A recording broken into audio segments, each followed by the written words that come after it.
The God of War series is jam-packed with history and mythology, from big boss fights to smaller things like passing conversation. Santa Monica Studios had their fill with Greek mythology, feeling that they did everything they could with the source material and made the best possible game series they could. Now they take on a bigger challenge, tackling Norse mythology, because there's not just more myths to take from, but a lot more confusing myths to look into. A lot of the mythology is not set in stone. There are very vague references for some things, lack of descriptions for others, and most of it's just up for interpretation. This gives Cory Barlog and his team plenty of avenues to choose from when it comes to story, enemies, and character designs. They have made some pretty strong choices when it comes to how characters are portrayed, most of them great choices and interesting choices, but we won't get into that. What I want to discuss today is a strange reason that many of the boss designs are essentially just copy and pasted throughout the game. Now, it's perfectly reasonable that you would fight so many Draugr in the game, just waves of Draugr, because along with the Hellwalkers, these enemies are disposable and plentiful. I get fighting waves and waves of the same enemy as long as there's context for those enemies being there. The specific enemies I want to talk about are the ungodly amount of trolls in the game that are exactly the same. There's actually 10 of them in the game that you can run into, which, for the story that Cory tells in the Bestiary video, this makes sense. The trolls are a race of creatures that had their own civilizations, which ultimately crumbled due to the gods, and now the remnants of their society wander around the realms. This is perfectly sound reasoning for their existence in the game. Cory provides a little more context on the weapons of choice, the giant stones they carry around on their shoulder, which is actually a rune that imbues the trolls with a specific type of elemental power, which makes sense for the most part from a gameplay and story perspective. Now, from a design perspective, this almost feels sloppy. It feels almost half-assed. To be up front, with a game that's this amazing, a game that is well thought out and well designed, any flaw is going to stand out much more.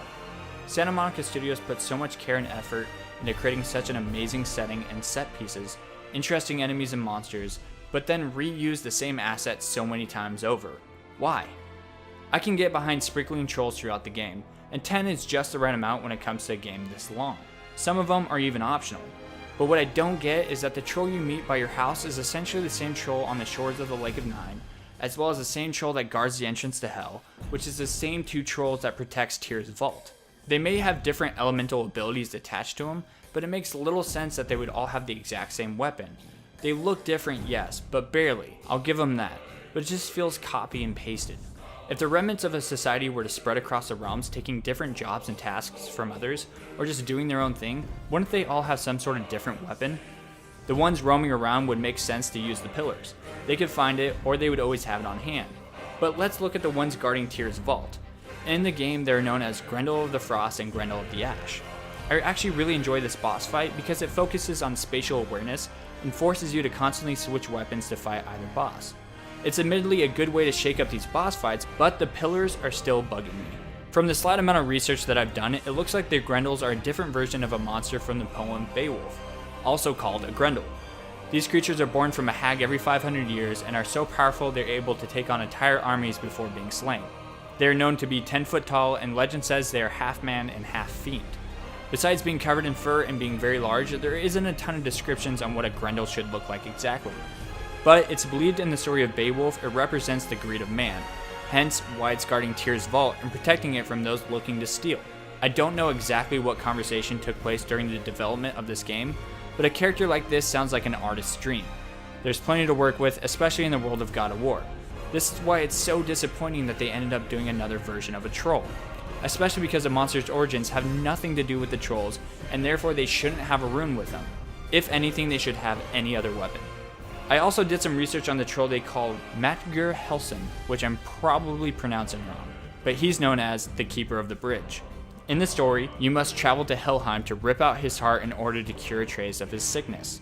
Spoiler alert, he's a troll. If you take a look at the game's wiki page, one of the few entries about him reads as follows. Matugr Helsen was born and raised in Helheim, eventually being appointed as the Keeper of the Bridge of the Damned, ensuring that all entities crossing the bridge are dead. This is confusing on why he's a troll then. He wasn't from the civilization that the trolls were from.